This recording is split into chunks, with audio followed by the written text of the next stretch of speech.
Hello and welcome to This Really Happened, a place where unbelievable, heart-touching true stories come to life. Sometimes surprising, sometimes bittersweet, always real. Grab a drink and settle in. We're about to begin.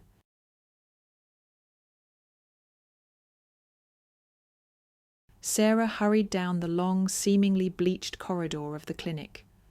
The paperwork demanded swift completion. Ahead lay 2 complex surgeries, one of which concerned a little girl whose family was closely tied to her own past. A past she wanted to erase, where there had been too much bitterness, resentment, fear, and injustice. It seemed it was all behind her. A new life had begun, and nothing reminded her of the bygone years of her youth. However, just recently, ghosts of the past had reappeared on her doorstep. But now everything was perceived differently. The very people from those distant days sat in her office. Sarah felt as if she had been doused with ice water. She recognized them instantly, despite the years that had passed since the very young girl with a light backpack on her shoulders had left her childhood home. They had both changed, but Sarah couldn't help but recognize them. The conversation was long and agonizing. They didn't try to reproach her for anything. Although there was reason to, a great misfortune had simply befallen them. And don't believe in the boomerang of fate after that. As often happens, this boomerang also struck a completely innocent person, a little person, and it was precisely him, or rather her, who needed help. Sarah, an experienced doctor, had encountered similar cases before and knew how to act. That night after the meeting, Sarah couldn't sleep for a long time. Her children had long been deep in their serene dreams, and her beloved husband breathed steadily and deeply beside her.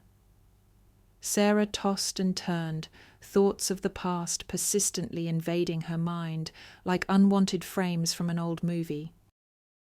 Sarah didn't remember her mother. She only knew that she had existed, but the girl was only 4 years old when her closest person was gone.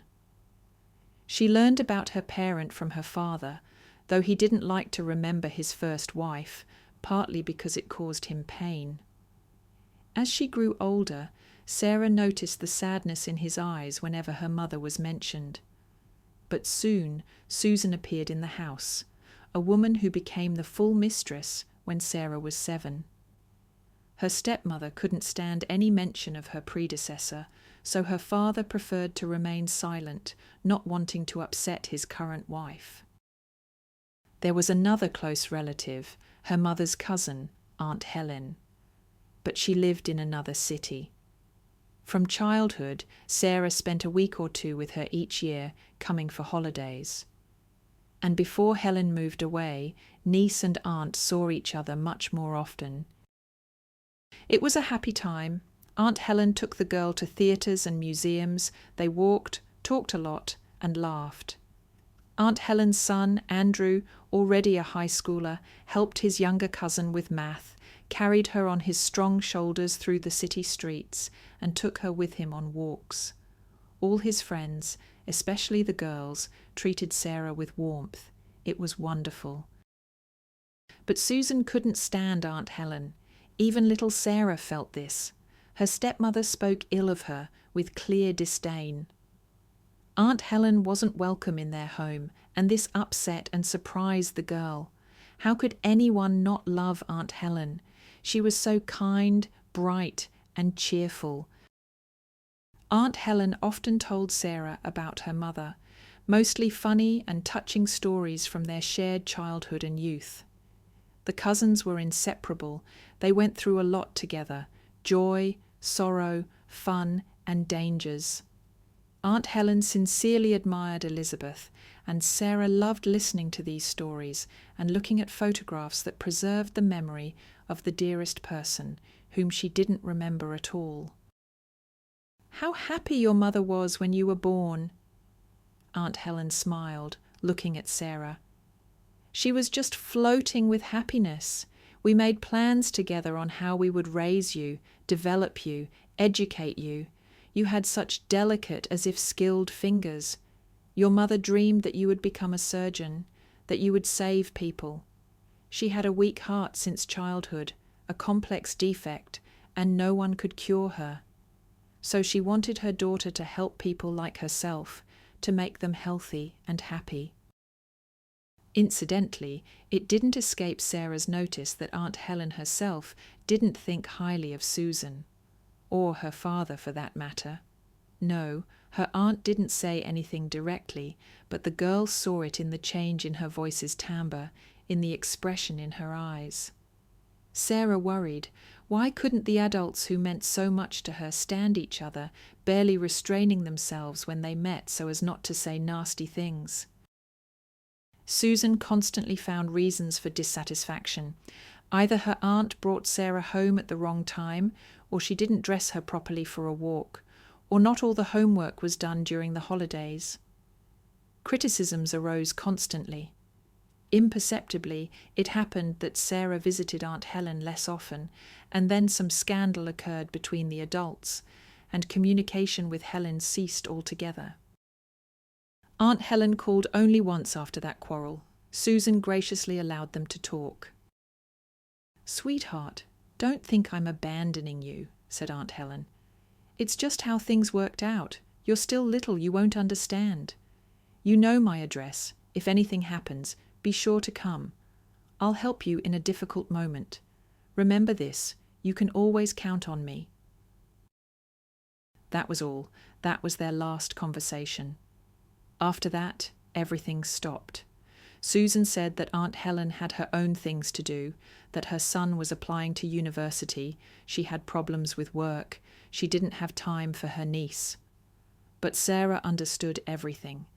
She heard Aunt Helen calling the home phone, but Susan answered and spoke rudely to her without calling Sarah to the phone. Once Sarah saw Aunt Helen from the car window, she was standing in their yard. She waved to her, but Susan distracted her, and the car sped away, leaving Aunt Helen behind. Apparently, she was trying to see her niece, and it wasn't easy. Since she lived in another city, she had to leave her affairs and come. But her father and stepmother did everything to shield Sarah from contact with Aunt Helen. They were united in their dislike. At first, it was hard for Sarah without contact with her beloved Aunt Helen, the only one who supported and understood her. At home, things were far from rosy. Her father and stepmother had a daughter, Victoria. At first, Sarah was even happy, a charming baby, a sister, a little doll. But the joy was short-lived. Firstly, Sarah suddenly saw how tender and loving parents could be towards a certain child. Her father worked a lot and couldn't give his daughter as much attention as she wanted. Sometimes he would ask, "How are things at school? How are you feeling?" But it was clear that the answers weren't very interesting to him. And when Sarah asked him to play with her, to give her a piggyback ride, as Andrew, Aunt Helen's son, often did, to walk in the park, to play soccer, he would brush her off. And his gaze was distant, as if, while talking to his daughter, he was thinking about something else. Susan here caused Sarah even more irritation. The girl tried to behave perfectly to earn her favour. She did her homework, tidied up after herself, played quietly and unnoticed. But Susan always found something to scold her stepdaughter for. This wasn't right. That wasn't right. And again Susan's look, at an annoying hindrance. It was impossible not to notice, and yet the girl had been so drawn to her at first. She wanted what other girls had: shopping trips with her stepmother, heart-to-heart talks, cooking together. But Susan avoided such interaction in every way. However, she did fulfill her parental duties. No one from the outside could reproach Susan for not looking after the girl properly. And then Victoria was born, and Sarah saw her father and Susan from a completely different side, understanding that they could be like that too, loving, caring, attentive. Just not with her, but with Victoria. Victoria's smile, her cooing, her first steps, all this caused delight in the baby's parents. They could spend hours admiring how their little daughter played in her playpen or simply slept. They stood over the crib, so happy, exchanging glances. Even with their last money, they threw grand birthday parties for Victoria, buying her the very best of everything. Sarah, meanwhile, got what was left over. The smallest successes of her younger sister were elevated to the rank of genius, while Sarah, no matter how hard she tried, couldn't earn even modest praise. She studied excellently, was a straight A student, but this was taken for granted. It was this contrast that hurt. No, Sarah didn't envy her sister's dolls and outfits. After all, she herself was clothed. The matter was different. Victoria's parents always listened to her with genuine interest. They enjoyed spending time with her. They often delighted in her answers. But Sarah felt superfluous in this family, completely alien. Her father sometimes tried to talk to his elder daughter, supposedly heart to heart. It was clear he was making an effort, and in reality he wasn't particularly interested in hearing about Sarah's life. Susan, however, didn't hide her growing irritation towards her stepdaughter at all. Later, Sarah understood that it was Susan who turned her father against her, only told him bad things about her, portrayed her in a bad light. She did this with filigree skill and artistry. Her husband didn't suspect her goals, especially since he was almost never home. He worked a lot. He was even grateful to his new wife for helping him, raising and cherishing his child. Her father worked shifts, and Sarah lived for months only with Susan and Victoria, feeling like a stranger in her own apartment. Gradually, Sarah acquired many duties. She had to clean the rooms by the time Susan came home from work, go to the store, cook dinner, take Victoria to clubs and sections. 90% of the time, Victoria was too young to get to classes on her own, so Sarah accompanied her, who also had a mass of household chores, not to mention homework. In high school, there was a lot of homework. Sarah was used to doing everything conscientiously, so she stayed up late, with almost no time left for rest. Sarah tried to talk to Susan to explain how hard it was for her to live on such a schedule. Of course, it didn't yield results. "You're just lazy," Susan sighed, "like most modern teenagers, but we, your parents, are responsible for your upbringing and are doing everything for your own good." It was useless to turn to her father at all. He had been subtly influenced by Susan and felt grateful to her for raising his daughter so well, instilling a love for work with reasonable strictness. Her father sincerely believed that it was Susan who deserved thanks for Sarah not hanging around in yards with other teenagers, not drinking beer on benches, not smoking. "You'll appreciate this later," he explained to his elder daughter when she tried to talk about her dreams. "You simply don't understand, due to your age, what Susan is doing for you. She's preparing you for adult life." For adult life? Sarah wanted to cry from resentment. She was no longer a little girl and knew what she wanted to become: a surgeon, preferably a cardiac surgeon, to treat those others considered hopeless. But you couldn't just get into medical academy. It would be good to attend preparatory courses at the university. Sarah talked to her parents, trying to convey how important these courses were to her. "But you know, we're not doing great with money right now," Susan shook her head. "And your courses are expensive. We can't afford it. And anyway, maybe you won't even need it. Today you want to be a doctor, tomorrow a ballerina, now this. And we have to pay for these whims when there's already not enough money."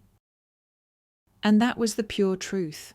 Her father started having problems at work.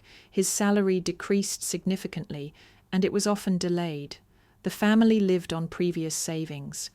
But money for Victoria's enrichment activities was always found, birthdays were celebrated, dresses were bought, treats. The parents economized on everything except their adored younger daughter. And it was hard to forbid Victoria anything at the slightest provocation, tears, tantrums, scandals, disgusting scenes with smeared snot and stomping tiny feet. At such moments, her father called Victoria a princess and hugged her close. Susan was also touched, and all the little princess's wishes were immediately fulfilled. The parents couldn't bear to see her tears, couldn't refuse her anything. This wasn't Sarah. When the elder daughter tried to explain to her stepmother and father how she saw the situation, she ended up being blamed. "You don't understand that she's a child," her father said sternly. "A little child who doesn't understand financial problems yet. The little one should have a happy childhood." "This is all your spoiled nature plus innate selfishness," Susan said, pursing her lips and looking at Sarah. "You're so grown up, and you don't understand anything. This is also your pathological jealousy. No, we missed something in your upbringing somewhere." Each time trying to talk to her stepmother or father, Sarah ended up being blamed, feeling misunderstood and rejected. Of course, no one paid for the medical academy preparation courses. The girl's wish was considered a whim, and they advised her to study better. How could she study better? She already had straight A's, despite the excessive household workload. Incidentally, Susan also considered Sarah's academic success her achievement, because it was she who had instilled a love for work in Sarah. It was her final year of school, just a little more, and school would be behind her. Sarah still hoped to get into medical academy. The courses weren't paid for, so she prepared herself. Fortunately, there was a lot of free literature online. Money was still tight in the family, but things seemed to be getting better. Her father found a new job, though again involving long business trips. He had worked shifts before, but now he was gone for 3 or 4 months at a time. But the salary promised to be more than decent. Susan was happy about this. Victoria started school. Now Sarah had another duty, to do homework with her sister. It wasn't easy. Firstly, Victoria had grown up very capricious. At the slightest thing, she'd burst into tears. The smallest difficulties caused hysterics. She cried, complained to her mother, who would pity her and ask Sarah to be gentler with the little one. How could she be gentler? Secondly, Victoria, how to put it, struggled with academics, and she was restless. In short, Sarah broke a sweat before her sister's homework was finished. And only then did the girl start on her own assignments, and again sat up late into the night, almost falling asleep in class in the morning. From Susan, Sarah still saw only reproaches and complaints. Despite the fact that the girl did so much for her stepmother, helped around the house, raised Victoria, she saw no gratitude from Susan. She continued to perceive her stepdaughter as a hindrance, without whom everyone would be better off. And now Sarah had also grown up, become smarter, started to understand a lot. This infuriated Susan. Her stepmother didn't hide that she dreamed of the day Sarah would set off on her own, fly out of the nest. She told her husband that life would improve and be completely different after their elder daughter grew up. That is, even her father perceived Sarah as a certain annoying hindrance. Sometimes the girl shared her worries with her classmate Eleanor. She was quiet and smart, even wise, despite her young age, young herself, but with a soul that seemed old and had seen much. "Your stepmother is a typical stepmother," Eleanor shook her head, listening to Sarah. "But it's okay. Life will put everything in its place. You'll see. You'll remember my words. And you yourself will stand strong, and everything will be wonderful for you with such inner strength." Her classmates' words were encouraging, instilled hope for a bright future, and gave her strength to live. Sarah didn't give up on her dream. She wanted to be a surgeon and did a lot for it. And she knew, after finishing school, she would submit her documents to the medical academy. The academy was only 3 stops from home. She could walk. A tall, old building in the centre. The girl often walked past it in the stream of young men and women hurrying to this temple of science. It was her dream. And then the diploma was in her hands, red, special type, and even a gold medal, a mark of distinction. Sarah was pleased with herself. She didn't go to the graduation party. Susan said there was no money, and Sarah herself wasn't particularly eager to go to the restaurant. She wasn't very upset. Well, Susan said on the evening the diploma was awarded, her father, as usual, was on a business trip. Now you're an adult. You're almost 18. We've raised you all these years, given you everything, clothes, food, a roof over your head. The time has come for you to fly out of the parental nest. Where? Sarah didn't understand. Where? To work, of course. What studying? Sarah, drop these silly fantasies. Stop dreaming of the impossible. Medical Academy? Do you know the competition there? I checked. 12 people per spot. You won't get in. Don't even dream about it. I prepared and I feel capable. That's your overconfidence talking. You'll never get into a university like that. Something simpler is within your reach. But think about it. That's another 5 years of studying, and you need to work. I need to study. Sarah looked at her medal. I'm good at it. School is one thing. Susan started to get angry, but tried to hide it. But this is university. In school they gave you grades for effort.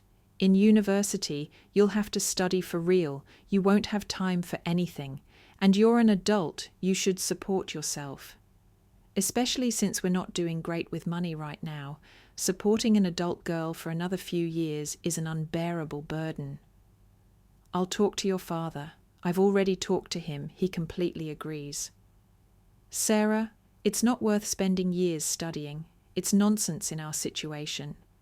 Later, people with these diplomas stand at cash registers just like those who didn't finish university. I know that. Susan was working as a cashier. She had an unfinished law degree, and she often spoke with malicious pleasure about her cashier colleagues with economics and law degrees. You just don't know life yet, she lectured her stepdaughter. No universities, no courses, and no buts. I've already arranged it. I have a friend who's the chief accountant at a housing association. They need a janitor. It's not bad for a start. The main thing is they provide housing for next to nothing in the reserve fund, meaning you can move out tomorrow and start your own life. And then Sarah flared up. For the first time in her life, she allowed herself to speak like that to her stepmother. You have no right to dictate my destiny. I will be a surgeon. Absolutely. This is my dream, and you are no longer in charge of me. You've humiliated me my whole life. Do you think I don't see and understand anything? Sarah was truly worked up. She had never spoken to her parents like this, never dared. But here, all the accumulated grievances seemed to burst out. The girl shouted about her feelings, about the injustice, and strangely enough, she felt lighter. She understood that after this, everything would change. Oh, you ungrateful wretch! Susan looked at her stepdaughter with unconcealed hatred. Get out of here, since you're so smart and independent. This is my home too, Sarah calmly reminded her. Mine and father's. You have no right to kick me out, but I'll leave myself gladly.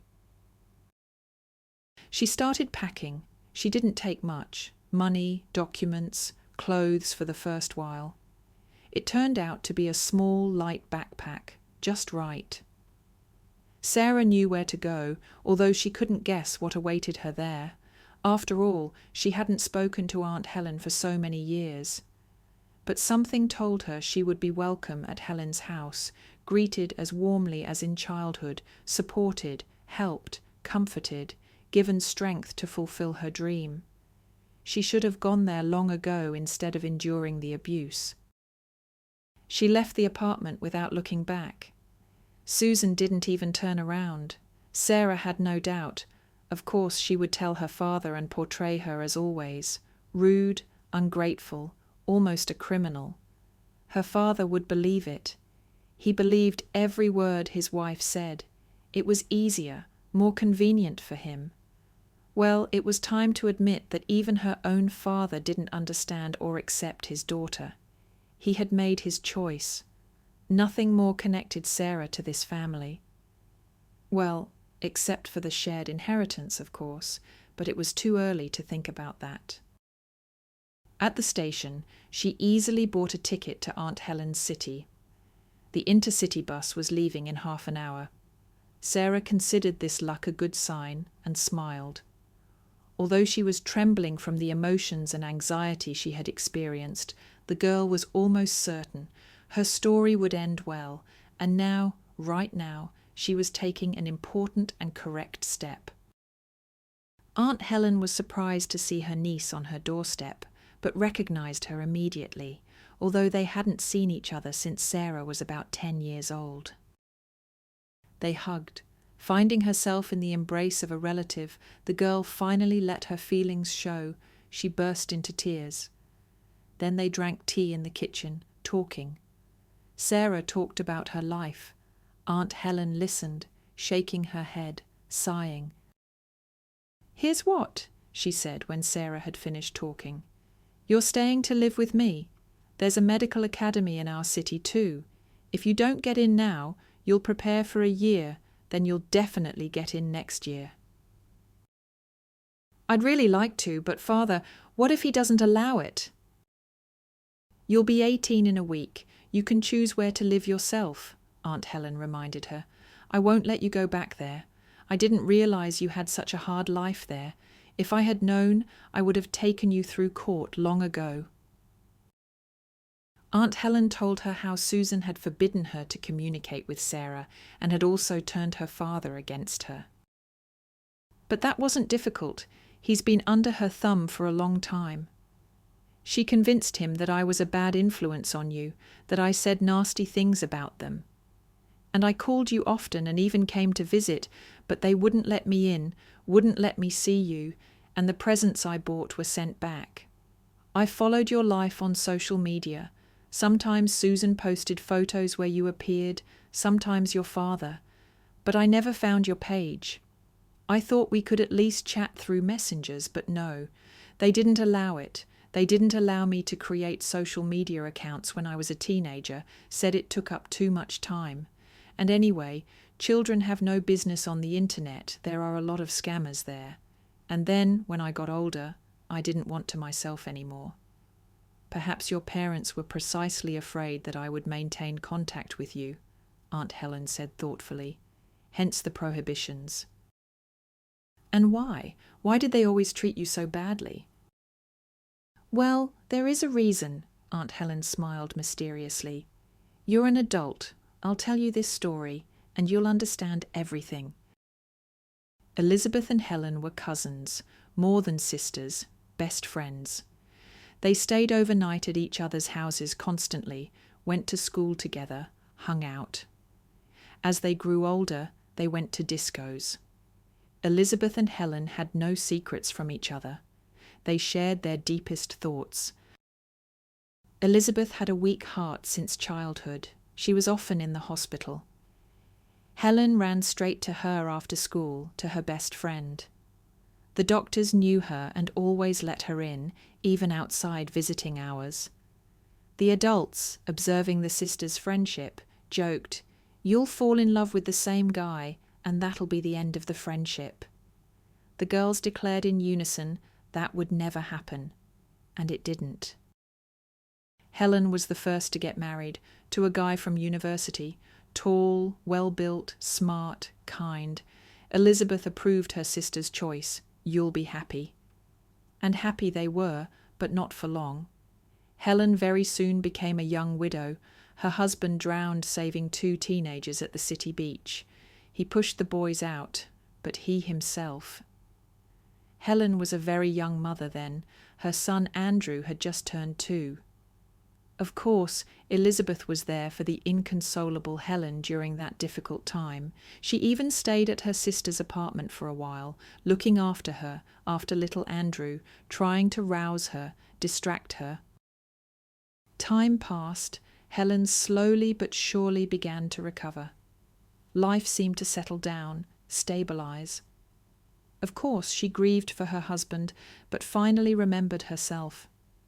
Elizabeth was happy for her sister, as she had been seriously worried about her condition for a long time. Then Elizabeth also married David, a man a little older, serious, steady. He earned well, though he had to work hard, which earned Helen's respect. Elizabeth's chosen one wasn't that she disliked him, she just didn't understand what could have attracted her sister. They seemed to be made of different stuff. David wasn't very talkative, even stern. He didn't understand their jokes. And Helen considered this a serious flaw. "You know, next to him I feel," Elizabeth tried to explain, "like behind a stone wall." And Helen understood. Elizabeth, her beloved sister, had been left without parents early. Perhaps she needed a reliable shoulder. And David was exactly that kind of person. Immediately after the wedding, David bought a large apartment in a prestigious area. It turned out he had savings, plus his workplace decided to help a valuable employee. Elizabeth enthusiastically started furnishing the new home. They went shopping, choosing curtains, chandeliers, and other important interior details. It was exciting and pleasant. Soon a child appeared in the young family, a girl, Sarah. Helen's son, Andrew, was already quite grown up, almost a teenager. Incidentally, this wonderful little one might not have been. Doctors advised Elizabeth not to give birth. She had a sick heart, and it was unknown how her body would react. But Elizabeth believed that a family without a child wasn't a family, and her husband David dreamed of heirs. In short, they decided. The pregnancy went perfectly, despite the doctor's fears. The girl was born healthy and strong. It seemed everything had worked out in the best possible way, but not entirely. A year after the birth, Elizabeth's condition began to worsen. The strain on her unhealthy body took its toll. But Elizabeth regretted nothing. She followed the doctor's recommendations, underwent examinations, and took pills. She took care of her health and tried not to get nervous. "Doctors say with my condition the main thing is positive emotions and no stress." "Well, you have positive emotions aplenty," Helen smiled, looking at her sweet, funny niece. "That's for sure, and no stress. Everything is good in our family." Helen hoped that in time she would get to know David better, become friends with him. After all, he wasn't a stranger, her beloved sister's husband. But he remained just as distant and silent. He would come home, find Helen visiting, greet her dryly, and go into the bedroom. "What, does he not like me?" Helen asked Elizabeth. "No, not at all. He's just like that, and he has a lot of work. He gets tired. He's rarely home, constant delays, business trips. What can you do? A managerial position. But at least my daughter and I lack nothing, and otherwise he's good, kind, he takes care of us, he never refuses us anything." But Helen knew her sister well, and saw Elizabeth was being a little disingenuous. It seemed she herself was upset. Something wasn't right. Another year and a half passed. Sarah grew up and went to kindergarten. And Elizabeth was constantly in hospitals. She was home less often. She had to visit doctors more frequently than ordinary people and carefully monitor her condition. David provided for the family, but spent little time with his daughter and wife. He was constantly on business trips, delayed at the office.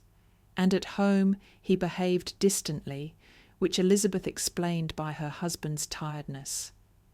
But Helen saw, understood, something wasn't right. She felt hurt for her sister. And one day Helen saw for herself that her suspicions were correct. Yes, David was indeed cheating on her. That day, she got a call from the school. They said Andrew had a fever and had been sent home. The worried mother took time off work. You never know, maybe her son needed help. It was unclear what condition he was in. That's why she was rushing through the train station at that moment. It was the shortest way home. And she saw them, David and his companion, beautiful, slender, tall, with a fashionable, model-like appearance, as they said back then. They were coming out of the waiting area. He was carrying both suitcases, his and hers. And David was completely different from how Helen was used to seeing him. Enthusiastic, his eyes shining, his mouth never closed, a smile on his face. He looked at his companion with adoration, and she seemed to allow herself to be admired. And Helen stopped, watching the couple walk away. A couple of times David hugged the young woman around the waist, pulling her close to whisper something in her ear, and even kissed her once, passionately and quickly, because she almost immediately playfully pushed him away. There was no doubt left. And this despite Elizabeth saying her husband had gone on another business trip. But the train that had just arrived was from Sochi. Apparently, David and the beauty hadn't gone on a business trip, but to a resort. Helen even stamped her foot in annoyance. Doctors had advised Elizabeth to breathe the sea air, but David said he didn't have time, but to relax with his mistress, that was fine. Helen thought for a long time whether to tell Elizabeth. On the one hand, her husband was cheating, and Helen herself would have preferred to know such a thing, even if the truth was bitter. But Elizabeth, she had a sick heart. Doctors recommended avoiding stress. Wouldn't the news be too heavy? In short, Helen decided not to bother Elizabeth, but to talk to David frankly. For this important conversation, she went to her sister's husband's workplace. David's office was in the centre.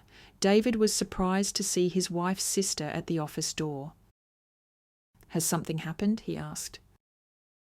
"Yes," Helen replied grimly, and without an invitation, she sat down opposite David, pulling up a chair. And the woman told David about what she had seen at the station, in detail, omitting nothing. David listened calmly, without even raising an eyebrow. And then, "Well, yes, I have a woman. We have real feelings between us. We have to meet. Secretly. I'm not thrilled about it myself. But why? Why?" "It happens. Feelings cool off. I thought Elizabeth was the one, the only one. I was mistaken. Susan, with her, everything is different. I would have told my wife long ago, but you know yourself. Her heart is sick. Elizabeth's condition is unstable now. Doctors say it's another crisis. When it passes, I'll confess everything. We'll divorce. I'll help her get settled. Don't worry. But telling her about Susan now is like sending her to the next world. You understand, don't you?" Helen thought. Of course, David was right. 100%.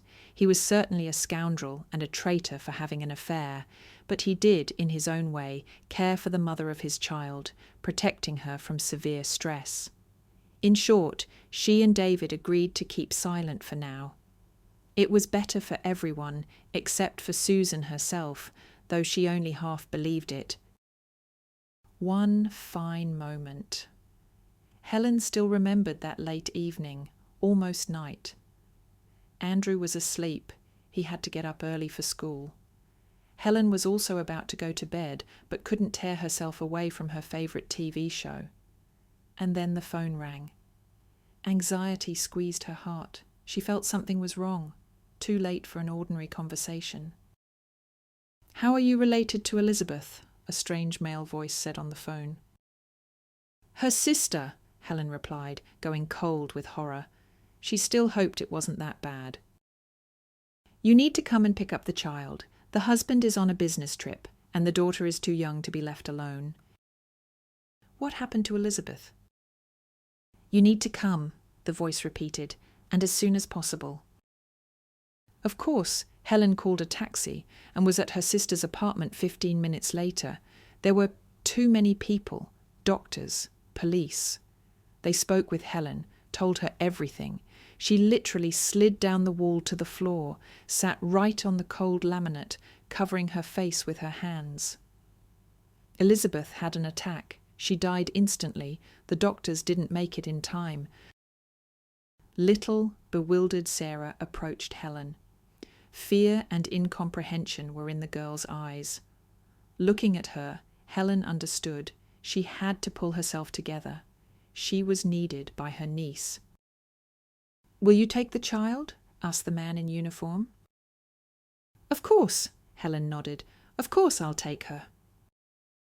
And Sarah indeed spent almost a month with Helen. David was sorting out things at work. He now had to look after his daughter. What business trips could there be? He was looking for a nanny. All this time Sarah lived with Helen. Andrew helped his mother look after the little one and did it with great pleasure. And then Sarah was taken by her father, who, with characteristic seriousness, promised to visit her. "Can I come visit her?" Helen asked. "You absolutely should. I made you keys. Come whenever you want. Sarah is so drawn to you. Okay. Can I ask something?" "I think I know what about," David nodded. "You want to know if I told Elizabeth about Susan?" "You're suggesting the attack happened because of that?" "Yes." "Of course I didn't tell her anything." David looked at Sarah with a direct, sincere gaze. "I would never, under any circumstances, have done that. We talked about it, remember? I knew such truth was dangerous for Elizabeth." Helen believed him, and then, several months after the tragedy, Helen found something in her sister's belongings. Sarah was truly happy that day. She didn't leave her aunt's side for a moment. When Elizabeth was visiting them, niece and aunt decided to play dress-up. It was fun. The 4-year-old little one loved dressing up, and Helen admittedly did too. Both enjoyed the game. They even put on music. Helen opened her sister's closet. Her heart habitually tightened at the sight of Elizabeth's things, which she would never need. They had chosen this blouse together. And Elizabeth wore this skirt when they went to the movies for the last time, not knowing, of course, that it was the last time. Helen sighed and tried to reach a hat from the top shelf. The hat caught on something. She reached out her hand, and a pile of things tumbled down right onto Helen. They were hats, scarves, and several photographs, neatly tied with a ribbon. Helen bent down to pick up the pictures and was stunned. In the photos were David and Susan, hugging and kissing. One picture looked especially romantic.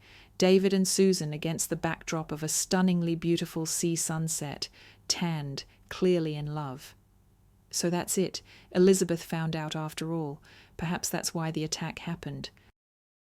Helen turned over one of the photos. There was a note, apparently written with a lip pencil. "Let him go. He doesn't love you anymore. He's only with you because of his daughter. He won't leave because you're sick. So take the first step." Horrible text, hurtful words. Helen imagined how her sister must have felt suddenly receiving this message and the note on the back of the picture. She called David, who behaved very strangely. "Why are you doing this? I've already lost my wife. I haven't recovered from the grief yet, and you're setting up Susan too." "What do you want this for? I understand you're upset that Elizabeth is gone. Maybe that's why you don't want me to be happy either, and you've staged this charade?" "Are you serious? Where would I have gotten these photos? You don't understand anything. Your woman deliberately sent Elizabeth to the next world. She's a terrible person. She did this." But David stuck to his line, and Helen understood. Susan, this attractive, slender woman, had enormous influence over him, which is why he believed her. Cunning, cold, and deceitful. Helen had no doubt. Susan had latched onto David only because of his apartment, position, and decent income. She had a goal, and she achieved it. She destroyed her main rival. Maybe she didn't want her death, but the tragedy certainly benefited her. They didn't talk much before, and now not at all. Helen saw Sarah often. Usually she picked the girl up for the weekend. David was still working a lot. It seemed that nothing now prevented the widower and his mistress from finding personal happiness. But for some reason, the man wasn't in a hurry to bring Susan home. They met on neutral ground, lived together on vacation, but in ordinary life they lived separately. And only about 3 years after the tragedy did David propose to his mistress and bring her home to his daughter. Sarah was already in first grade then, and from the time Susan became David's legal wife, Helen was gradually discouraged from visiting the house.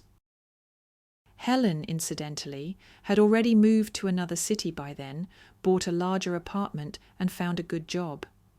She even thought of taking Sarah in completely because why would David need her in his new family? She wanted to take guardianship of her niece, which is why she improved her living conditions, so there would be no obstacles. But unexpectedly, David announced that he would raise his daughter himself. This was strange. He had never shown any particular love or affection for the girl, and he didn't look after her. He simply hired a nanny when his wife was gone. They gradually cut off our communication, Helen said, looking at her now adult niece. It wasn't difficult, considering I lived in another city. Susan, she did everything to keep you away from me because she knew perfectly well. I know everything. I know what she did to Elizabeth. And probably she was afraid that I would tell you everything, that I would somehow prove I was right to David, and he would kick her out. In short, it's clear she was uncomfortable having someone like me nearby, someone who knew all her secrets, so they pushed me away. And I tried to see you. They were your parents, legal guardians, and I essentially had no right to communicate with you. And I thought Susan appeared later after Mum was gone. Maybe they delayed the wedding so you would think that when you grew up? No. Susan was in your father's life before the tragedy, and most likely she was the reason for what happened to your mother. I was scared to leave you with such a person, but what could I do? And I watched over you from afar. From the outside, everything looked fine. You wouldn't even think you had such a hard life there. What a person she is. Didn't even spare a child. I'm not going back to them.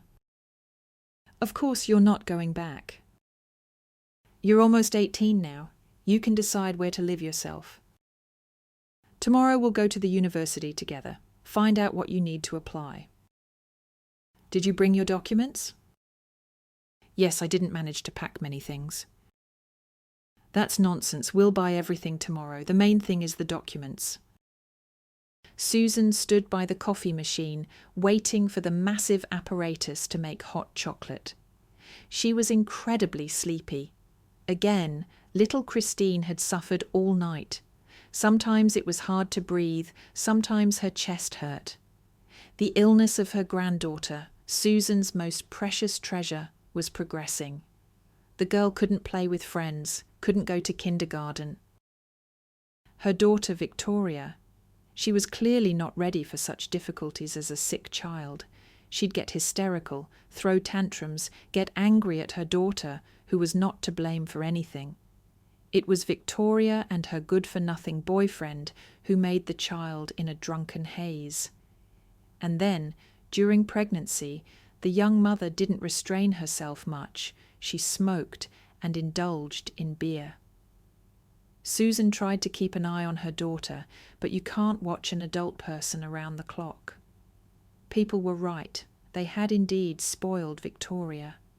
And yet Susan simply wanted her daughter to be happy. Numerous enrichment activities, presents, surprises, birthdays. Susan invested all available resources in her child.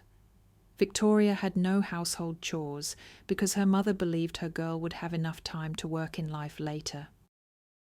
David. He didn't interfere much in the upbringing of his younger daughter, fully trusted his wife. And anyway, he was always away from home, earning money to support the family. Susan was sure you can't spoil with love. Childhood tantrums would pass with age, and her daughter would grow up a strong, self-respecting person. But then Victoria at one point stopped studying altogether because she was used to doing only what she wanted. She dropped out of school in 10th grade, declared she would never go to university, not even a private one where almost everyone gets in if you just pay, because she was tired of studying and wanted to enjoy life to the fullest. She got involved with bad company, started coming home drunk in the morning. Susan couldn't do anything with her out-of-control daughter. David couldn't either. He didn't know how to behave with Victoria at all. He had never really been involved in her upbringing. Although he loved her very much, he sent money, gave presents. And then something terrible happened. David was in an accident on the highway when he was driving home from another business trip, and Susan was left alone. However, she acted quickly, and David's apartment and accounts went only to her and Victoria. Registering the property cost a lot of money and effort, but now it had paid off. Sarah, meanwhile, she had been living in another city for a long time, far away, a severed limb. Susan wasn't particularly interested in her fate. David wasn't either. They only knew that Sarah had indeed gotten into medical school, as she dreamed. No other information. Sarah didn't maintain contact with her parents. Probably she kept in touch with her aunt, with Helen. Well, that's good. Susan was quite happy with that. The main thing was that the apartment and the money in the accounts went only to them. And then Victoria got pregnant by one of her perpetually drunk admirers. And Christine was born, weak, pale.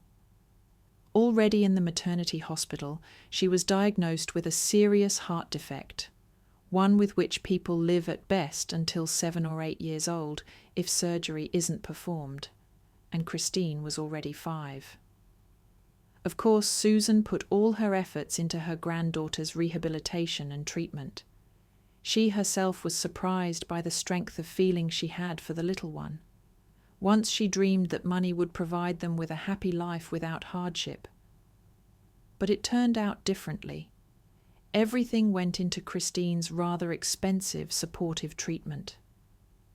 The girl underwent several surgeries, which only slightly improved the situation, but didn't fundamentally solve the problem. It was frightening to think what could happen to her granddaughter. Even Victoria, usually carefree and thinking only of herself, seemed to understand that things were serious and tried to look after her daughter as much as possible. But the main part of the care still lay on Susan's shoulders. In their city, everyone refused further treatment for Christine. There were no such facilities or necessary specialists there. So Susan, Victoria, and Christine went to Moscow.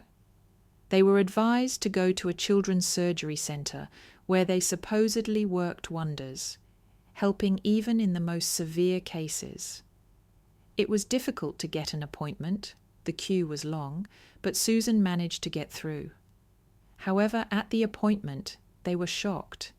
The queue was huge because people were coming from all over the country, and most situations were as urgent as Christine's. No one could be moved up, and by then the girl's condition might worsen so much that no one would take her to the operating table. They prescribed the little one medication for now, but whether it would help or not, no one could say. Susan was drinking hot chocolate, leaning her back against the light hospital wall. Nearby, bewildered Victoria sat on a couch, Christine sleeping on her lap, unaware of the seriousness of the situation. and Susan could barely hold back tears of helplessness and despair. She couldn't do anything more. And suddenly, "Oh, Dr. Sarah, dear," one orderly was saying to another. Everyone gave up on him. His heart was full of holes. Doctors said he was hopeless. But she performed surgery at night in her free time, didn't leave the table for 5 hours, and saved the boy. He'll live now, and he'll be completely healthy. Dr. Sarah is a pediatric cardiac surgeon sent by God, the other orderly nodded in agreement. And a good person too, if only there were more people like her in the world. "Excuse me, where is Dr. Sarah's office?" Susan rushed over to the orderlies and asked to be taken to that doctor's office. She had almost no doubt. No, it seemed too fantastic, but still. Sarah was finishing another report when the woman from the past appeared at the office door. The one who had once brought so much pain, caused so many problems, Susan. And next to her, holding a sleeping child, stood Victoria. Sarah recognized her sister too, although she had last seen her when she was in elementary school. For some reason, she felt fear and also dislike, contempt, disgust, but also surprise, of course. And why? Why had the past found her at a moment when everything in her life had settled and stabilized? Susan began to speak. She cried, asked for forgiveness, and seemed genuinely remorseful for her past behavior. "What happened? Perhaps it's a boomerang, a punishment for how I treated you. But this child, a child who is not to blame for anything. You are our last hope, Sarah. Take her for surgery, otherwise she won't make it to her turn. You do that sometimes, I know. You take on severe cases outside of work hours." "I can't ask you this after everything, but I am asking. I have no one else to turn to." Sarah looked at the little girl in her sister's arms, her niece, it turned out. And with surprise, she suddenly realized that the resentment was gone, and the dislike for these two women had somehow vanished. Before Sarah were people, unhappy, frightened, who needed help, and a child, a gravely ill child. Sarah asked for Christine's documents. She needed to understand what they were dealing with. Susan readily pulled a thick folder from her bag, test results, ultrasound reports, scans. Yes, the situation was indeed complicated and couldn't wait. But Sarah knew she could handle it. She had dealt with such cases before. Of course, she would have to sacrifice her free time again. But that was such a small price compared to a child's life. It wasn't even worth mentioning. After all, Sarah had gone into medicine to save people. This was her calling, her dream. "Some tests will need to be redone," Sarah said. "And don't worry, everything will be all right."